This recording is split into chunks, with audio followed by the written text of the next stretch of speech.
Hi, అందరూ ఎలా ఉన్నారు? ఈరోజు మనం ప్రత్యేకించి పోర్ట్ కోసం చూడాలనుకుంటున్నాము. అయితే వెంకటమ్మ దర్శనానికి వెళ్ళేటప్పుడు మనకి టగ్ అనేసి వెహికల్ మీద అంటే షిప్ మీద ఎక్కించి ప్రజలందరినీ ఊరేగింపుగా తీసుకెళ్తారండి. పోర్ట్లోని మొత్తం సముద్రం అంతా మొత్తం చూపిస్తారు. వైజాగ్ పోర్టు, షిప్ యార్డ్ అన్నీ తిప్పి ఊరేగింపుగా వస్తారన్నమాట. ముందు దేవుడిని బోటు మీద తీసుకెళ్ళి దాని వెనకాలే టగ్ అనేసి వెహికల్ మీద అదే షిప్ మీద ఎక్కించి అందరు ప్రజలందరికీ ఒక అవకాశం కల్పిస్తారు. అది మనకి ఆ రోజు పండగ రోజు కలిసింది. అలాగే వెళ్ళాము. వెళ్తుండగా వస్తుంది కదండి షిప్పు, మనకు అరుదుగా కనిపిస్తుందండి ఆ షిప్పు. అది ఆ షిప్ ఏమొచ్చి సముద్రంలోని మనకి సరిహద్దులు ఉంటుందండి. అవతల వరకు మా దేశం మన దేశానికి మధ్యలో ఉంటుంది. మన సెక్యూర్డ్గా ఉంటుంది. అది మన అంతా కాపాడినందుకు అది నెలకు ఒకసారి ఒడ్డుకొచ్చి అలా వెళ్తుందండి. ఆడేటప్పుడు మనకు కనిపించిన దృశ్యం అండి అది. అనుకోకుండా అన్న ఇగోండి ఇక్కడ ఈ ఒడ్డు ఉంది కదా, మనం ఈ బోట్స్ పక్కకి వెళ్ళడానికి టగ్గు ఆర్న ఉడుతుంది కదండి. ఆర్న ఉండేటప్పుడు మనం ఒడ్డుకి చేరాలి. అది సిగ్నల్ లెక్క. అగో ఎదురుకుంటూ వస్తుంది కదా, అదేమొచ్చి షిప్పుల్ని మనకి సముద్రం మధ్యకి తీసుకొని వెళ్ళి వదిలేసి వస్తాయండి అవి. ఇది కదలాలంటే వాటికి సాయం ఖచ్చితంగా కావాలండి. చూడండి ఇక్కడ నుంచి పోర్టు అందాల పోర్టు, షిప్ యార్డ్ అన్నీ మొత్తం కవర్ చేశానండి. ఇదే అవకాశం మనకు దొరికింది.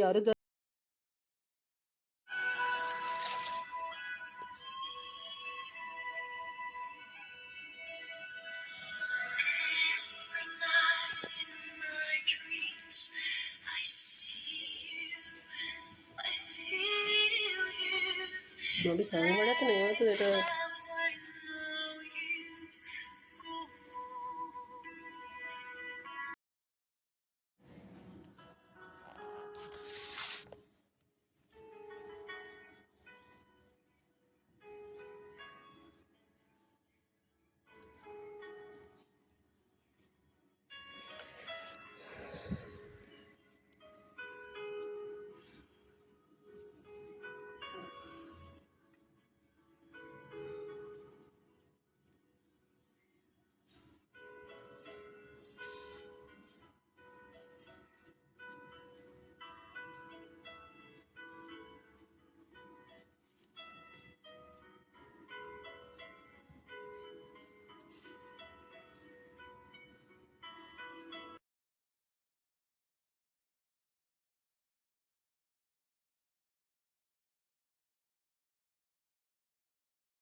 ఇంకా పోర్ట్ కోసం చెప్పాలనుకుంటే పోర్ట్కి కిందటి ఇయర్కి 90 ఇయర్స్ కంప్లీట్ చేసుకుందండి.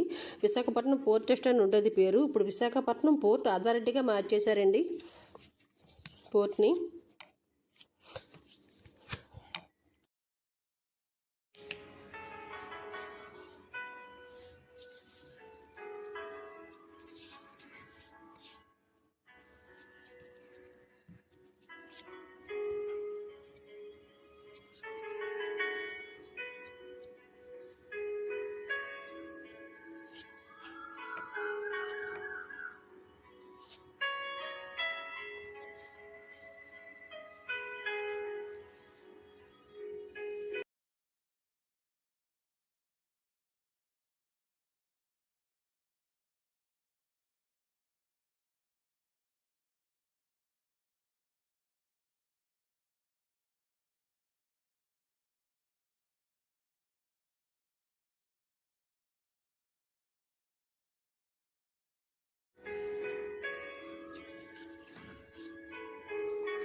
అగోండి కనబడుతుంది కదా, అది లైట్ హౌస్ అంటారండి.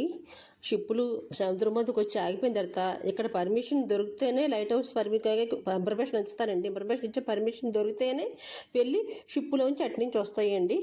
అలాగా అందుకు ఉపయోగపడుతుంది. లైట్ హౌస్కి రావాలి ముందు, అక్కడి నుంచి వచ్చిన తర్వాత షిప్ ఎలా రావాలి ఏంటని చెప్పేసి చూసుకుని మాట్లాడుకున్న తర్వాత ఒకేసి ఒడ్డుకు వస్తాయండి. అగో వెళ్తుంది కదండి, అదే టగ్గు అంటారండి. అదే వెళ్ళి షిప్ని ఇంజిన్ ఆపిస్తారండి సెంటర్లోనే, అక్కడి నుంచి తీసుకొని వస్తాయండి ఒడ్డుకి.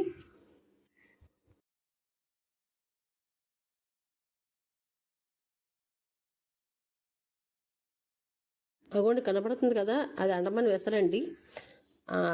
నెలకు ఒకసారి వస్తుందండి వైజాగ్ పోర్టుకి. ఇక్కడ నుంచి బిజరందరూ ఎక్కుతారండి. అక్కడ వాళ్ళు అక్కడికి వెళ్తారు, అండమాన్ వెళ్తారండి. అక్కడ జాబులు చేసుకునే వాళ్ళు అందరూ అక్కడ నుంచి మళ్ళీ ఇక్కడికి రావడం కూడా అదే షిప్ అండి. ముందుగా టికెట్లు ఆన్లైన్లో బుక్ చేసుకోవాలండి.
ఆ ప్రయాణం చాలా బాగుందండి నిజంగా. మీకు వస్తే మటుకు ఖచ్చితంగా అవకాశం వినియోగించుకోండి అండి. వెంకటరామూర్తి దేవస్థానం వార్షికోత్సవం రోజు జరుగుతుందండి. అది అవకాశం ఒకే రోజు జరుగుతుంది.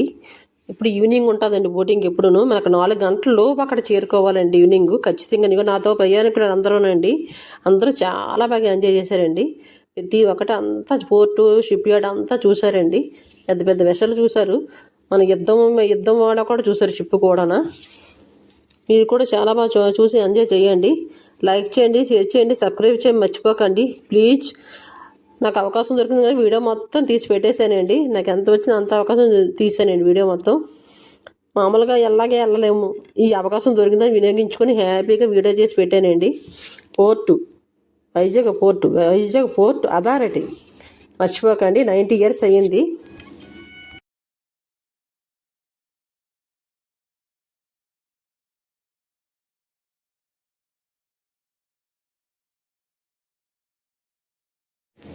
అగోండి ఒడ్డుకు వచ్చేస్తాము. నాతో ప్రయాణం చేసే వాళ్ళందరూ ఝాన్సీ రాణి అండి ఈ టగ్గు పేరు.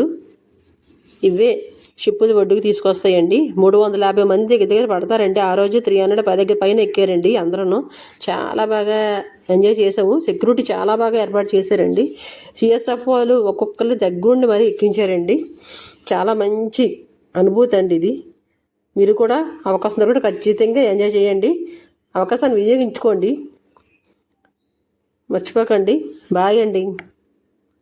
Thank you very much. నా ఛానల్ చూసిన అందరికీ థ్యాంక్ యూ వెరీ మచ్. ఖచ్చితంగా వీడియో మొత్తం మాత్రం చూడండి, లైక్ చేయండి, షేర్ చేయండి, సబ్స్క్రైబ్ చేయండి మర్చిపోకండి.